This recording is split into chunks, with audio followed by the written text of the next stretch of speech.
I feel like with our three minds, it's really exciting because everyone has something to contribute and everyone has really great ideas and we can figure anything out. So it's the collaboration in-house is really fun. Welcome to Platemark. This is Series 3, in which Ben Levy and I are interviewing colorful characters from the print ecosystem. My name is Ann Schaefer, and I'm an independent curator specializing in prints and printmaking. I have had a long career in museums and print departments, and now as an independent, I have the opportunity to get people from around the print world, which has various roles and layers to it, to talk about what they do, to give us all a better understanding about what this, as I've come to call it, ecosystem is all about. And I feel that it will just make it all that much more rich for us. In this episode, we had the opportunity to interview the three master printers at Tandem Press, which is affiliated with the University of Wisconsin at Madison.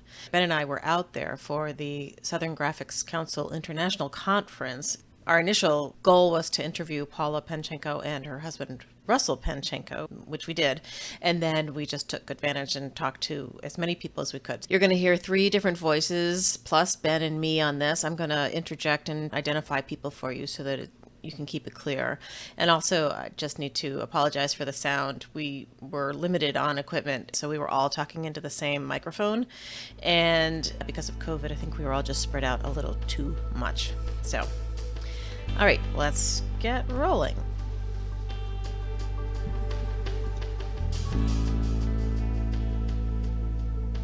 We've been wandering around Madison trying to grab as many print ecosystem people as possible. So we've talked to James at the Chazen, and we talked to Paula and Russell. So we thought it would be awesome to sit down with the three master printers at Tandem, Joe, Jason, and Patrick. That's Joe Freye, Jason Ruhl, and Patrick Smyczek. To start, can you tell us your name and tell us what you do at Tandem? I'm Joe Freye. I'm one of the master printers here. I've been here 22 years. I do basically everything, unless it's got to do with technology. I'm Jason Ruhl. I am the technology person and shop manager and do pretty much all the technique, except I'm here with two Tandem trained lithographers, so it's kind of pointless for me to do lithography. Fair enough. And I'm Patrick Smyczek. I'm doing lots of different types of printing, but these days a lot of screen printing. At Tandem, we do a lot of different techniques, so all of us printers are able to do most of them. This is my Platemark co-host, Ben Levy, asking the next question. Our initial mission was to demystify the museum and curators and that side of things. And then in this series that we're accumulating interviews for is to flesh out this ecosystem. When someone looks at a print, like all the people that are involved, from obviously artists and printers and publishers, but also dealers and collectors and museum people and arts administrators, and showing what a wonderful community this is, but also that a work of art is richer for being the product of so many different people with their own passions. And so we're interested in getting to the human side of all of those things. Maybe to start off, you could say what role art had in general growing up, or an early experience, or when you thought that was a thing. And then for you specifically, when did you realize that printmaking was a thing? First up is Joe Freye. He's the printer who's been there the longest. I don't know, for me, art, I guess, was just something that I thought I was good at when I was a kid, because I could draw things, which is what you think art is when you're 12. Nobody in my family had ever gone to college, so we were all supposed to go to college, and art was what I was good at, and my parents didn't know better than to say, okay, go to that. So I went to college for art, not having any idea what that was, and stumbled on some printmaking classes. And at some point I watched a movie that had to do with Tamarind. Joe is referring to the Tamarind Lithography Workshop, which is affiliated with the University of New Mexico in Albuquerque. It trains master lithographers. It had master printers in it, which I initially thought was cheating because I thought a person ought to print their own work. But then it occurred to me that that was actually a job that I was looking at, and maybe I could do that job. And so I applied to Tamarind, and here I am 30 years later. Where did you go to undergrad? Western Michigan University, Okay. an art school mecca. Is it? No. But it was a very good. But they had some program. printmaking. I mean, Yeah, Yeah, it was a very good printmaking program. What was your first exposure to that? To printmaking? Yeah. Well, sort of a general printmaking, and then, they had lithography specifically, they had etching, some paper making, no silk screen that I recall, so I didn't do any silk screen until a couple of years ago here. do you have a sense of who established the department? Like a lot of schools can point to, hey, Lazansky was our guy. He started us. What's your- I do not No. have any sense of who started it. The guy that was teaching lithography was Curtis Rhodes, who was a very good teacher, but nobody's ever heard of him, I don't think. Paul Roberts was the etching guy, but I'm sure he's not around anymore. It was 30 years ago. If he is around, good for him. I don't think so, because he liked to snip his chemicals. Oh, delightful. Yeah. Next up is Jason Ruhl. He is one of the master printers and also the shop manager. I guess kind of a similar thing. Like when I was a kid, art was the thing that I did. I don't know why, how it started, but I just always was into it. And went to school, undergrad, and I was going to be a high school teacher. Like that was my goal. I was from a small town, so I was like, I'll leave my small town. I'll be a high school art teacher, maybe direct theater. That'd be awesome. And then in undergrad, I got the sheet for like the S degree, and at a certain point, you stop taking art classes, like in the 300 levels, and you just start taking all teaching classes. And I was like, what? And then I got a sheet for the BFA, and I was like, oh, it's just all art and art history. I was like, what is this thing? And so I asked my printmaking instructor, I was like, what do you do with a BFA? And they were like, well, you could go to grad school and then teach at the collegiate level if you wanted to at a certain point. I was like, sweet, I'm in. And then came to UW for grad school as a painter, and about halfway through my work switched, and printmaking made sense for my work. So I just started doing printmaking and kind of left painting in the dust. Was that the first time you'd come across? No, I was in undergrad. Yeah. You had to have a major specialization and a minor specialization. So printmaking was my minor specialization. So I'd definitely done Gotcha. stuff like etching, lithography. Like I broke my finger in a litho press when I was in undergrad. So Oh, I didn't know that. yeah, it was pretty awesome. And I didn't want to shut my plate down because I'd gone to all that work to get it going. And my instructor was like, you need to go to health services right now and take care of that. We'll shut your plate down. And I was like, okay, cool. Were you bleeding at all? Yeah, a little. But I mean, I taped it up, so I thought I was good. I had Yeah, you would have been. had my roller out. I was good to go. What was it about when you realized that printmaking was more suited to your work, or in that switch? What element of printmaking was it? I was doing a lot of screen printing then, and I think some of the things that I was doing at that time, I was making larger work, but then making smaller versions of it and just leaving it in a gallery for people to take. So like that very democratic, like take one of these because there's a ton of them, and like thanks for coming to the show kind of thing. So I think that was part of it, and it sounds weird to say it out loud, but like process and the speed of the process seemed quicker to me than painting. Painting just seemed like it took forever to make one thing, and this was like, oh, I can make this and then move to this and move to this and maybe put them together, and so it made sense in that regard, I guess. It's more setup, but Yeah, and faster so product. and it's the setup part of it interests me more. I was actually invested in learning about it, whereas painting, I never really was like, oh, I want to learn about glazing and this and that. It didn't interest me as much as a medium at a certain point. This is master printer Patrick Smyczek. I got into art in high school. I went to a Catholic high school in Milwaukee that happened to have a really great art program. My sophomore year, I took an art class and really enjoyed it and was spending most of my time working on homework from that class. There was a lot of students ahead of me that were applying to art schools, and finding out that that was a future seemed really interesting. When I was, I think, a senior, an artist named Tom Huck came to visit our school and show us prints. And which was like, yeah, I think he was doing something with the Milwaukee Art Museum and was just in town. And I don't know how it happened, but it was incredible for us students to see that work. And that was honestly my first exposure to prints.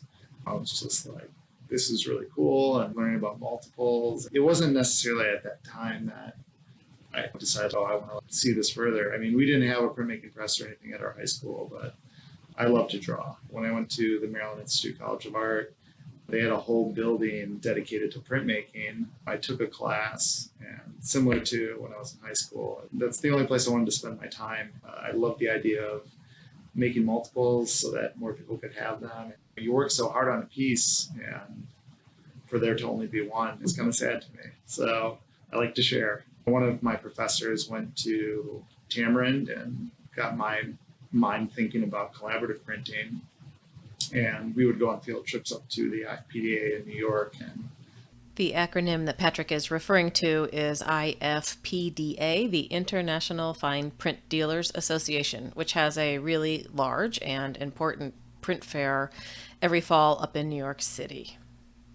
that's actually where I found out about Tandem, and that Wisconsin had this really great printing press. And yeah, so I just kept pursuing it and just filling my mind with as much education and experiences as I could, and I ended up coming here, and the whole journey's been pretty incredible. Platemark listeners will have heard Patrick say something about the Maryland Institute College of Art, which will be a keyword in their brains, because obviously I'm based in Baltimore, and my two partners in various series on Platemark have been Micah people. So Ben and Patrick were in class together. You were a year ahead of 2 Ben? years. 2 years? Okay. Yeah. You were Abby's year, right? I was. Yeah. 2 years. So, but I was shoved on that bus to IFPDA as a sophomore, Oh, your senior year. okay. And I don't even know if I had been to New York at that point. Yeah. But these bus trips, they just drop you off at one place. They're like, all right, we're going to pick you up at a completely different place in about 10 hours. Right. And you and some of the other students were nice enough to let me tag along, because I don't know if I would have found my way back to the bus. Wow. But yeah, walking into those fairs as a It's incredible. little baby printmaker. Yeah, I mean, and you start to learn the history of different collaborative studios, and you see the work. Meet the people. Yeah, you see the work, you meet the people, and it's incredible as a student. Yeah, we say all the time that print ecosystem is full of the nicest people.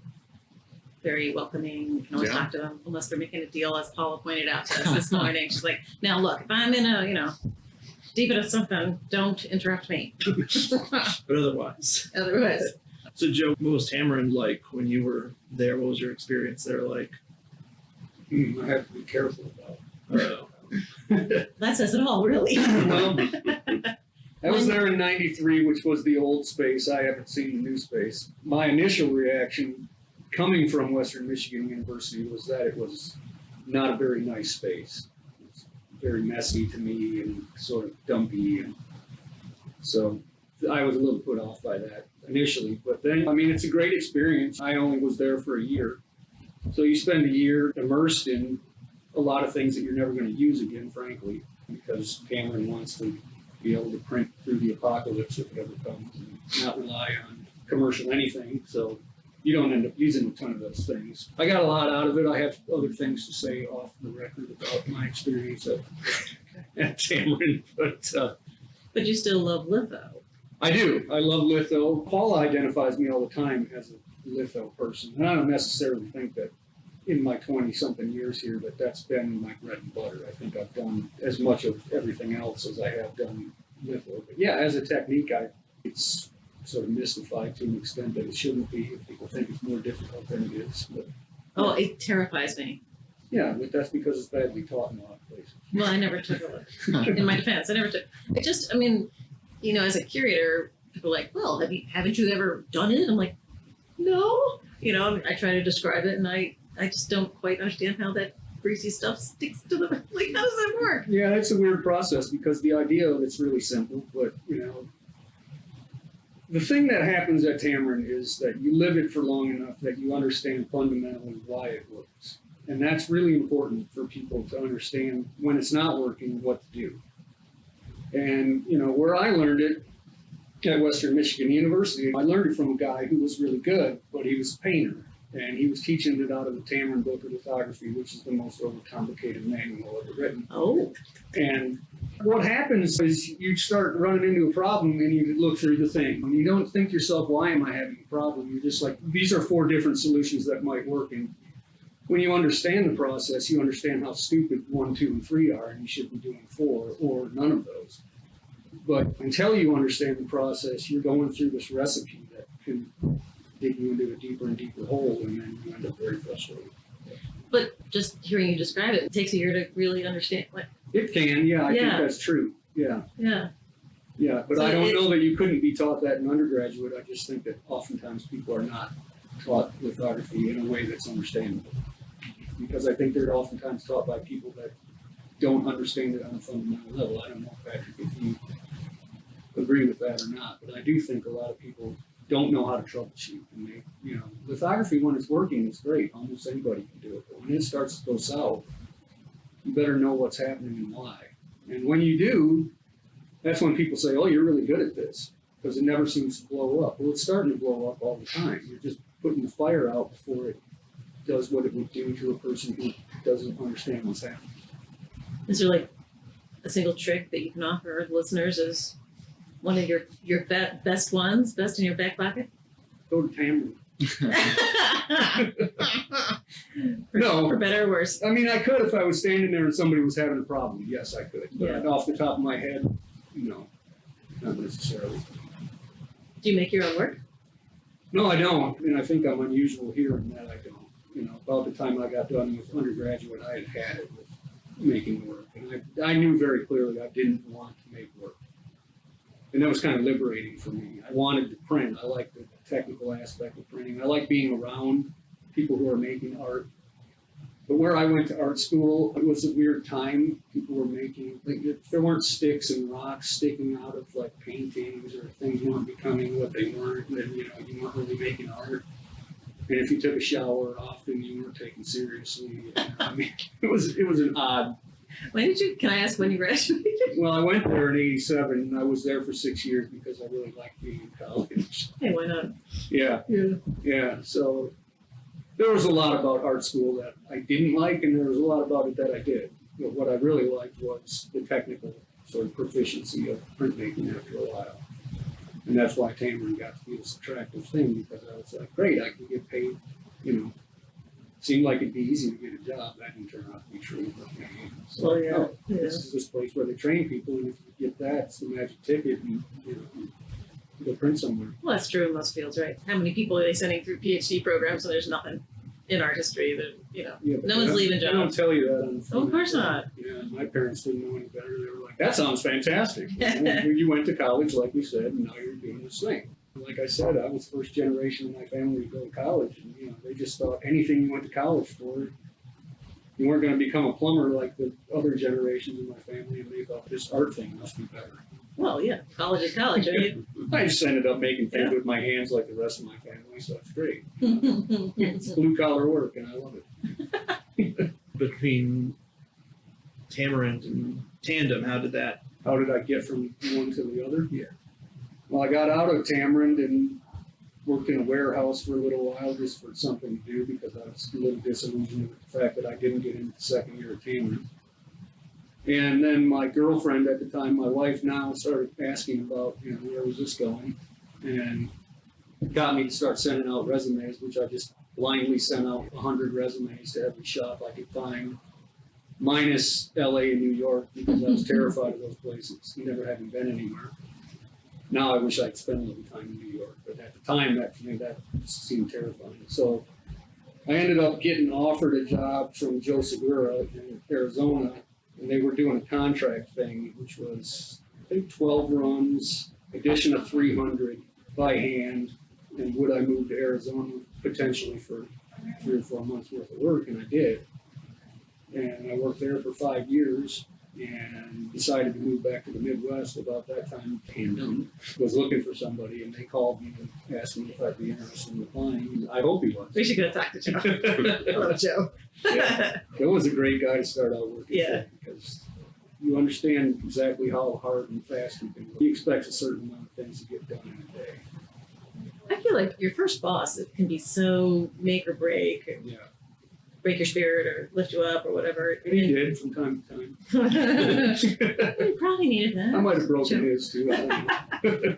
But you guys must act as that for people who are here in school and interning, or you guys have students helping you out, right?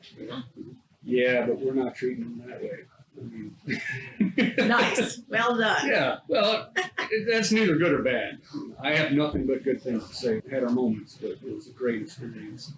We made a lot of good things together. This is a little bit different place, a little more laid back. And, you know, quite a lot different kind of work. We were talking to Paula this morning, and just obviously she's been here for quite a while. Just to imagine keeping the ship going in the same direction and making it successful. And At this point, some people were in the room next door to us talking loudly, which of course is allowed, but it totally muddled up the recording. I was asking them to tell us about favorite projects that they had worked on. Here's Jason Ruhl. When Joe and I worked on the dyeing cottonwoods, like that whole process is a really convoluted, long process, but I love that. Or like Derek Adams, the self-portrait. Or Joe and I driving back from Connecticut, where we had just been at Bob Cottingham's studio, having him sign prints and talking about how we were going to make a print that we talked about with Bob. Basically like, oh, what did we get ourselves into? And how are we going to actually make this fucking thing? And like spending that car ride back and forth, bouncing ideas up into saying, okay, that's got to be a laser engraver that we do the key block with, but let's do everything else carved by hand because it's not necessary to use the. So like, is that the typewriter that's downstairs? yeah, that's Corona, and so I just have a lot of like the McLean Thomas 1977, like the Vandercook Suite with Suzanne. I do have so many projects that it's one of those things, and kind of maybe able to do what Patrick said, but just that this is what I do for a living blows my mind every once in a while. I mean, it's a job, so occasionally you're just like, oh. But like yesterday, when that group of students was here to work with young people who like to make things, and they had this chance to pull this 10-foot by 4-foot print, that was just as awesome as any of the collaborations we've done, because it was like the vibe, the whole process It of was it. organic somehow. Yeah, and it did. It just like, it started as a completely different thing, steamroller outside, and the weather was terrible, and we moved in inside, and we pulled one print, and it looked like garbage, like it wasn't a good impression, but we're like, okay, push this, change this, do that, and that's the thing, is like, Allison Sarr, I mean, I can look around this room and see prints and be like, this happened, it was cool, it was awesome. So, I don't know, I guess all of it? All of it. We were here for the second pull of Enough yesterday, and I wasn't really sure what was going on in the first place. I didn't know it was a group from Ohio University, and then I saw you on the press. I was like, oh, well, either Jason's taking over or they really needed help or whatever. But it was so fun to watch you guys all. It was like you're holding a flag on a football field and lowering the fabric. It was fun. It was fun to watch. Yeah, I mean, I was talking to Patrick and Joe about this today, where it was like, it was eerily quiet when we did that. Like, Yes. when we were putting and like everyone was worried that if they talked, they would mess it up, and it's interesting when you're in that kind of situation, because this is something that we do every day, but you don't have people staring at you while you do it. So that adds oh, now we really got to hit it. Like, you got to make sure it works. This thing that you do constantly that just works and works and works, you get two sets of eyes on you and it goes south right away. But and also the quieting down of the room as the fabric was getting lowered. It felt like a reverence thing. Mm-hmm. Not only that they were, fangirling boying at you guys as the master printers, but the whole process and the power print and the whole 9 yards. It was just great. No, yeah, it was really. Yeah. But yes, I mean, that's the thing. That's my job. That's pretty awesome. I got it. Hit yourself in the morning. No, I mean, I do, like, Yeah. there are a lot of times that I am, like, as a kid that was really into making things way back when, and had a lot of people telling me, you should not go into the arts. You should get you're somewhat intelligent. You should, you could do other things. And I was just like, I'm not into that stuff. This is the one thing that I was always into, not printmaking specifically, but making things. Well, this assumption that being in our world means you don't have to be smart, Well, I mean, right? so, yeah, but I got that a lot, this idea of, like, so. It's just a different kind of Yeah, it's thinking. completely different. Yeah. We talk about that all the time on the Yeah. podcast. It's a different kind of brain. Yeah. Some people either get what art school is, but a lot of people think you just did drugs and had sex for 4 years and are unemployable. So figuring out all of those skills that you develop, all the problem solving, all the abstract thinking, critical thinking, and being aware of your surroundings and anticipating needs and all those things that are just part and parcel with working in a shop or super important and viable skills for any number of fields, right? It's people like you guys that are going to solve climate change. Like, it's not going to take the wong sitting behind their desk running numbers. You have to think. We haven't fixed it yet. I think we're helping here. No, I know. You get what I mean. But no, I think that's the thing is because Joe and I have obviously worked together a lot longer than the three of us have worked together. But when I was brought in as a full-time person, it was because I could maybe bridge this gap of technology and old school. And Joe and I would have conversations where he basically would be like, can you make that machine do this? And I'd be like, yeah, for sure. And we would talk it through, and that problem solving, we're not just going to use it because it's fancy or this. It's like, it makes sense logically to use this because it will speed this part of the process up and this and that. So I think that's is like that problem solving. Patrick and I have been working together a lot on Derek Adams stuff and Jeffrey Gibson stuff. And some of it's archival inkjet that then screen print's going over, but you've got two different techniques that have different types of registration, and this is happening and figuring out how to get through that. So I can see why you would say that like someone who is thinking outside the box will perhaps help us with that problem. And that's all printmaking. That Yeah. is just problem solving. Exactly. And that's why it's a cool job after this many years. Mhm. It's never the same thing. It's based on the same bag of tricks, but I don't think there's been hardly any projects that I've done where I didn't have to learn something new. Hmm. Or some artist didn't come and say, "Can you do this?" And we all smile and go, "Mm-hmm." And then they go to lunch and we're like, "Well, what are we gonna do now? You got an idea?" Yeah, I mean, that's the first project that I worked on in the studio was Sam Gilliam. Before the visit, it was like, he's probably not going to do that much like technology, use digital and Because it's everything. Sam Gilliam. Because it's Sam Gilliam. And then within 2 minutes, they were like, can we feed wood veneer through this Epson printer? And I was like, in my head, I was like, that's not going to be good. But I was like, yeah, that'd be great. I feel like we don't say that we can't do anything. Yep. We always say that we can, and then we go hide for like 25 minutes. I'm like, all right, what are we going to do? Like, we can do it, but what are we going to do? Pretty sure it's possible. Yeah, So, like, I know it's not. Yeah, but yeah, That's what I mean. 25-something years later, that's still the way it is. Mhm. And that's not boring. right. It'd be really boring. It's like, yep, another lithograph. For me, it would be. I know there are shops that they do their one thing and they're excellent at it, and that's great, and I'm glad they're in the world, but I like the idea that we've just got all this, it's like a candy store down there. Like, well, we could do some silk screen and then we'll throw this on it, and Mhm. Do you have any just idea do all that. what project has the most different layers / techniques / passes through? Like, No, those are different projects. Yeah, I would Which say Micklin is Technique's technically, got most techniques, probably. but Ben Edwards is probably the most. It's probably the most Bronze. bronze colors. Yeah. Mhm. How many runs colors was that? 140 or what was that all? something colors. Yeah. Yeah, whereas like, Yeah. That was a quick one. Yeah, right. Yeah. Yeah, how long does that take? Longer than it should. I don't remember. That was my project, so I feel like it was half a year of my time or something like that. Are there set deadlines? Well, probably you have to get it done by the fair in the fall or something like that. But Typically, Is it's it not. as you can get it done. It takes as long as it takes. It takes as long as it takes, unless it's occasionally we'll do a print club print for some organization, and then it's got to be done. There's the other deadline is oftentimes we'll send things to fairs that are just RTPs, and the edition, not only isn't started, but it might be backed up by 3 or 4 projects. Well, meanwhile, people at the fairs, if they really want that, and we sell a bunch of them, then there's this weird internal pressure where they're like, well, we're not trying to pressure you, but we got these people calling, when do you think? It doesn't happen as much anymore, but I can remember years ago when we had a Judy Pfaff run that were like 5 or 6 prints that just sold like hotcakes. And then those people, you'd think it's like groceries, it's like it's going to go bad. These people are calling, like, can I have it now? And you're like, well, why? Well, once You know? you've decided, you're like, Well, yeah, I get it, but it just felt funny to me. I'm like, it's gonna be fine. It's not spoiling over here, but That happened Yeah. to me waiting for a print that Pace was making of Wangechi Mutu. And I would call every 6 months and say, hey, how's well, it 6 going? months is reasonable. These Oh, people it were took calling like- a lot more often It than took that. like 3 years for them to get that puppy together. Yeah. It was nuts.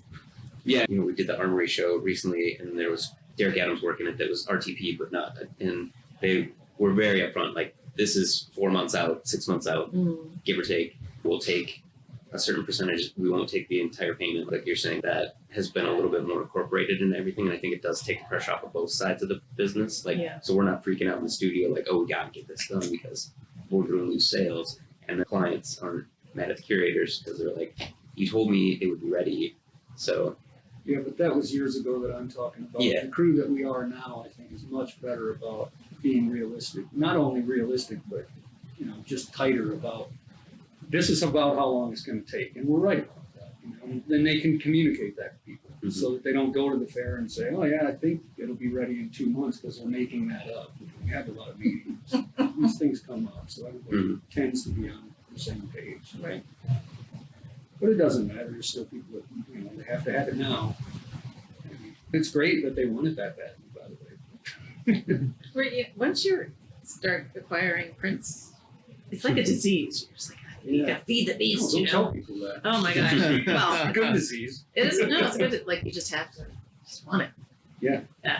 Well, so Jason, you were talking about you were brought on with technology in mind. What was that process like? Where were you right before? And after grad school, I moved to Minnesota for a year and taught as an adjunct. Then I moved to Chicago and opened a gallery in the apartment that I lived in with a friend from grad school because we thought that was a good idea. It actually was great. I mean, but like barely anyone ever came in. We were way too far on the south side for anyone to want to. I mean, we weren't at all, but that's what people give as an excuse. We were right off a train stop. And then my girlfriend at the time, my wife now, was back in Minnesota and I was in Chicago, and it was like, we should live in the same town. And I was like, I do not want to live where you're at. And she was like, I don't want to live in Chicago. So I was like, well, what about Madison? It's halfway geographically between both of us, and it's a nice little town. And I started working in a frame shop part-time because I had frame experience from grad school.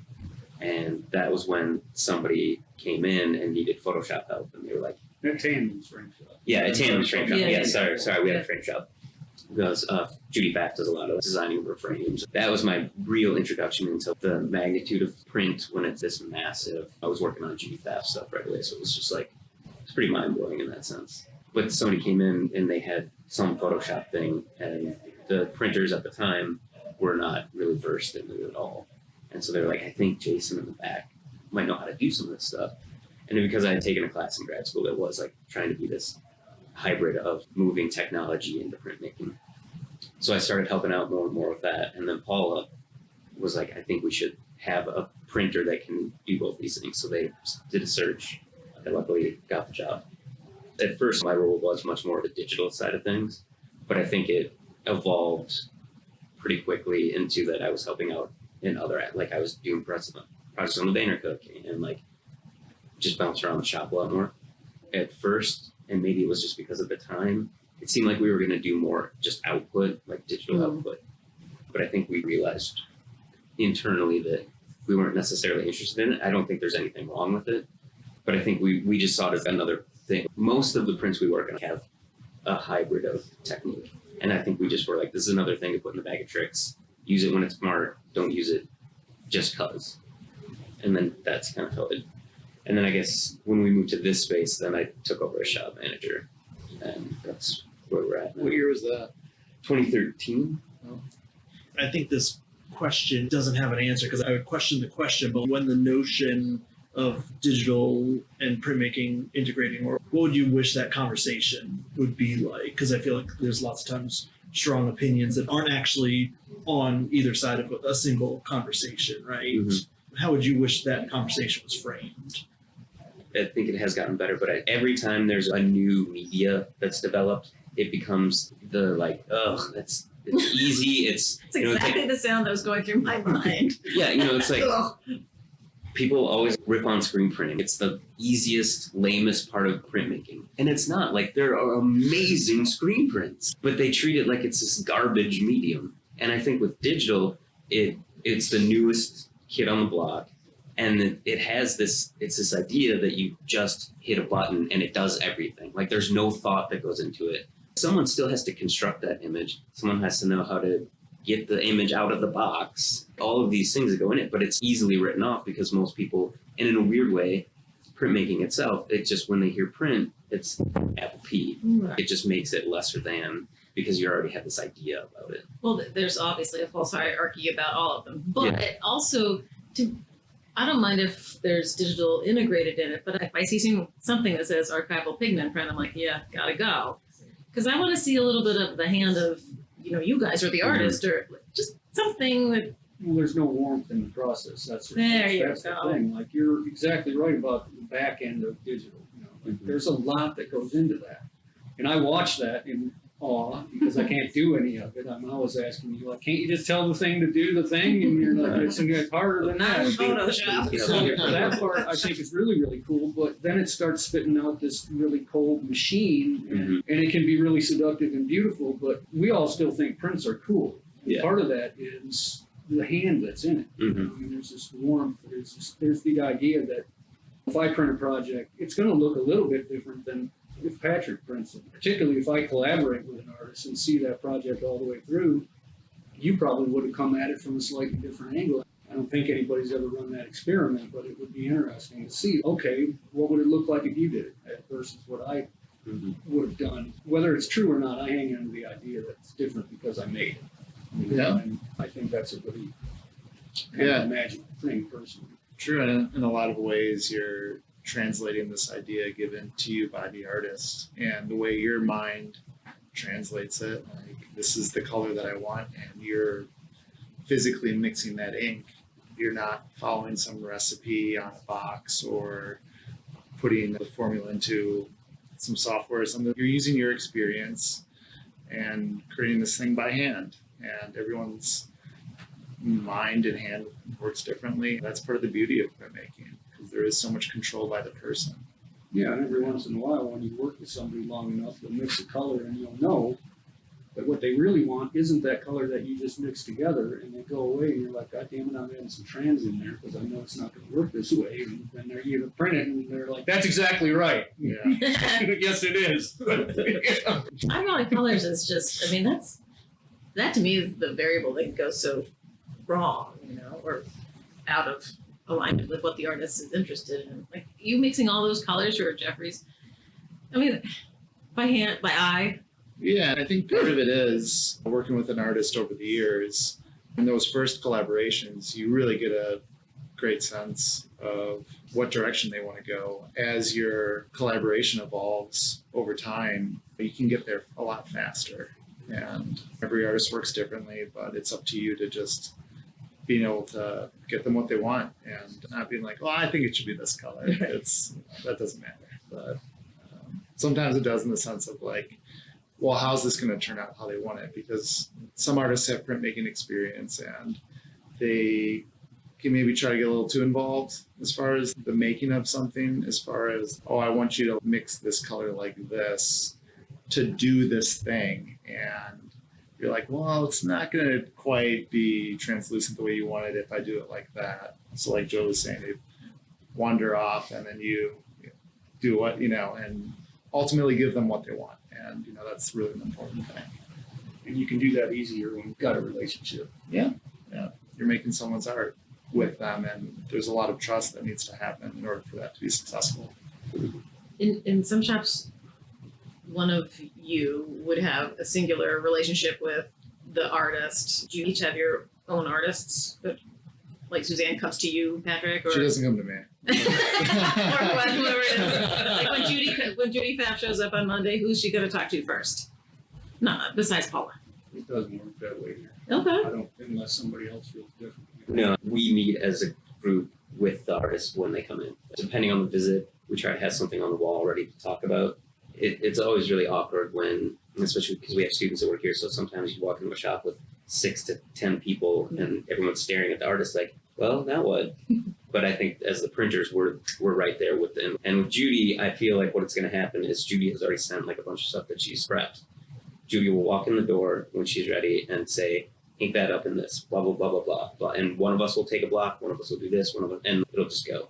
Eventually we'll settle into, you might be working on a project, but that'll happen organically. So like, Jason, this is the kind of thing you're good at. Yeah.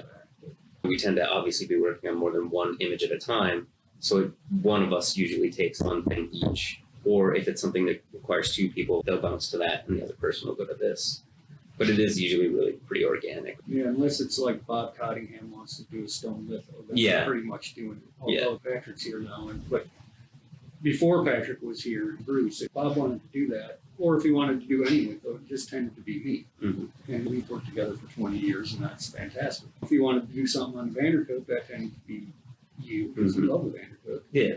You know, but that's not normal. Normally the artist just walks in and it's all of us are available. We divide that up, sometimes without really speaking about it amongst ourselves. It feels beautifully unusual to me. Am I wrong?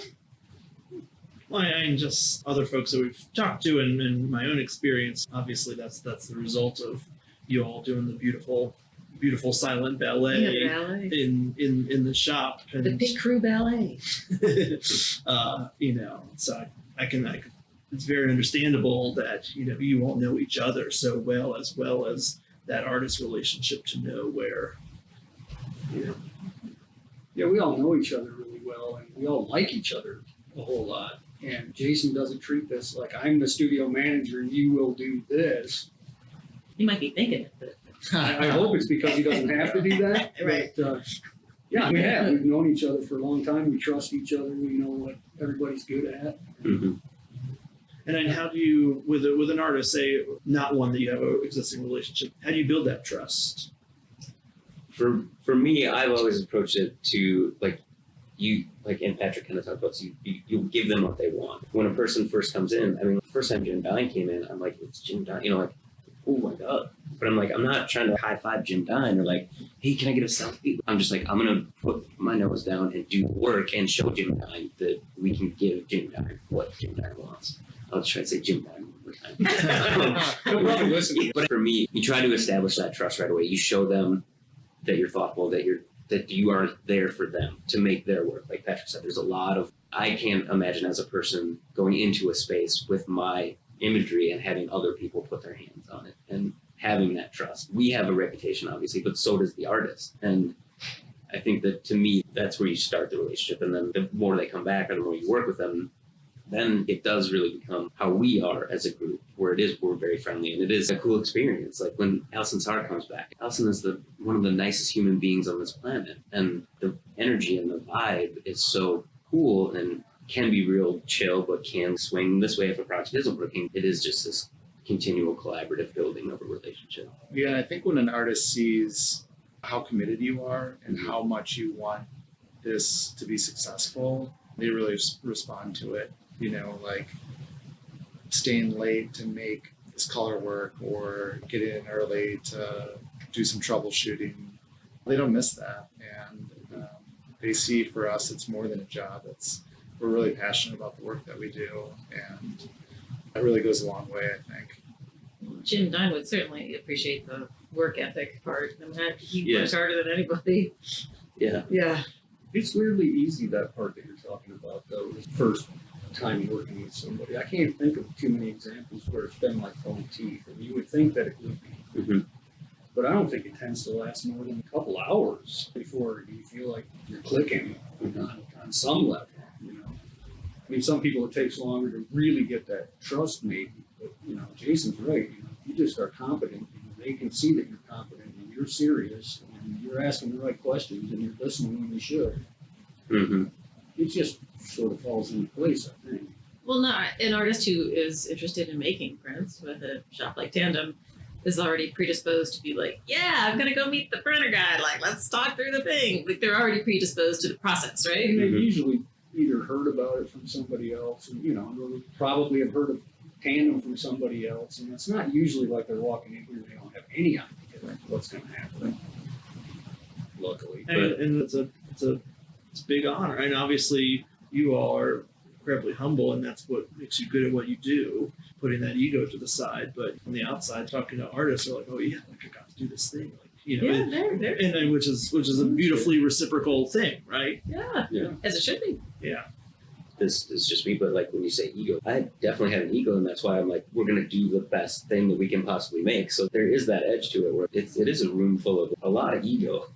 And so that's the other part of it to wade through. But I think that we all realize that you check a certain part of that ego at the door. You're never going to bring a ton of attitude to someone, because like that's never going to accomplish anything, obviously. But there's a different ego when it's not your work. You know? Yeah. You're really just trying to pull off somebody else's work. That's easier to leave your ego out of it. Yeah.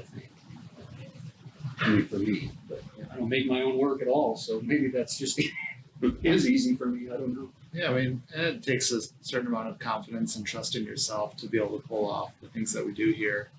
Sometimes, I mean, the artist is watching and you're just like, doing my best. Right.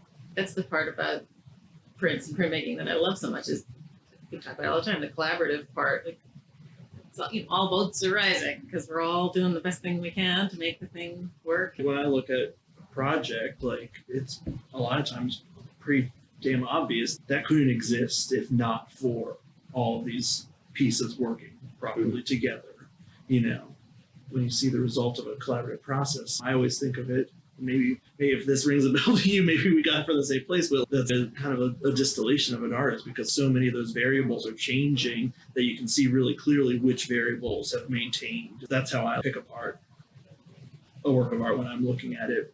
That's the result of a collaborative process. Okay, this variable is true for this artist no matter what medium, no matter what condition, and then other things come and go. It's wonderful to see that, and then to look at a shop, regardless of artist, this variable is remains. And I mean, for you all, that combination of processing, I know on the technical level, that proficiency, you get a sense of that vibe, that character of a shop by looking around a room. You know, your presence is felt, but it's not loud. Do you guys ever engage the artists in discussions about the meaning, the content, beyond the technical problem solving? Oh, yeah. When they bring it up, we very seldom say, well, what's this about? Just out of curiosity. Just that's a good one. Yeah, I mean, Just out of curiosity. You're here all day for. What's the there? You're talking the whole time, so Yeah. that tends to come up. Yeah. I think that thing you're talking about, though, with an artist sort of thing coming through, is it's one of the things that Tandem's good at is, we do all these techniques because there are artists that wouldn't work well in lithography, for instance. So we don't do lithography with those artists. We're able to do it silkscreen, or we can do etching or relief or any number of things. So we're not forcing a medium on an artist for who doesn't. Yeah, that flexibility, right?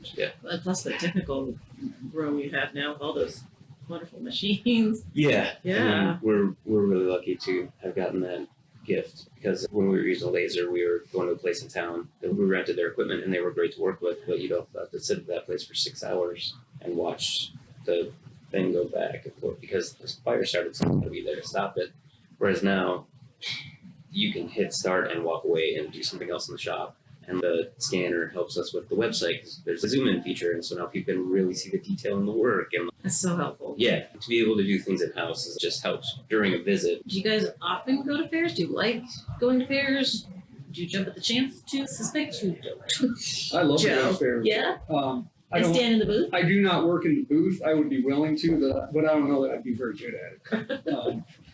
Frankly, I mean, when I was at Segura and we didn't have a salesperson for quite a while, and so when somebody would come in, I couldn't sell them art. If they wanted to buy something, I could talk them out of it.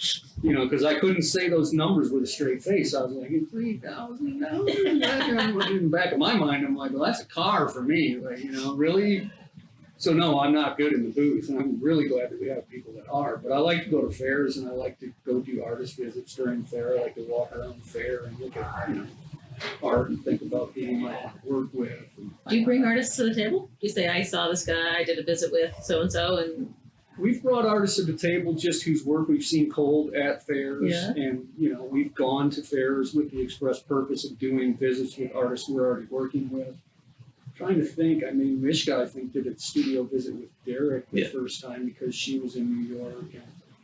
So yeah, those visits happen. Because I'm not in the booth, I've never gone and met somebody that we haven't worked with. But doing studio visits, is a really good thing to do, and it works out to go with the team and do those during the fair. multiple people go on the visit. Well, occasionally. Yeah. Patrick and I did that in New York. What, pre-pandemic was it? That was 2019 in the fall. So Yeah, pre-pandemic. yeah, just yeah. We're hoping to do more of that. There's been some talk of everybody going to Miami just because there's such a wealth of stuff going on all at one time. It tends to be that the salespeople don't get to half of it. I mean, Jason works the fairs. Patrick would be fantastic working fairs. I don't know what he should have. Well, you're a very people person. You should come to Baltimore. I would love to. I miss Baltimore. Yeah, talk to Sana. She's coming. Misha's coming with it. Yeah. Yeah, I think right now, leading up to our shows in the fall, my best place right now is in the studio. Oh, you Yeah. gotta crank out some things. We're going to have a lot of things coming up, Yeah? really exciting projects. And Anything you can talk about? I don't think so at this point, Okay. actually, but I can Awesome. say the Armory Show and the IFPD are going to be really exciting. Great. So, That's exciting. but like everything we do here, it's all handmade and it's very time consuming. There you go. Maybe by the time the fair comes, we can go and visit. That'd be great. Yeah. When you're doing before the artist is coming here, you're going with them.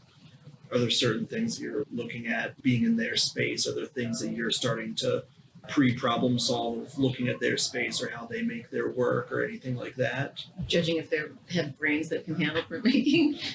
I mean, usually already made some prints. Yeah. At that point. Yeah. But we tend to, if possible, get a couple images and sometimes we'll put them on the wall and just live with them for a while and let it bounce around in our heads. Like, what do you think? What do you think on this? And a lot of times I feel like we all go to the same place pretty quickly, but sometimes it is like, oh, I didn't think about that. Maybe we should do it that way. And during COVID, doing Zoom things with people and being able to see in their studio was actually great because then it put you in that space. And obviously it's not as good as in person, but I think you tend to, as soon as you start looking at someone's work in your brain, how would you do this? We don't use studio visits specifically to talk about projects. Yeah.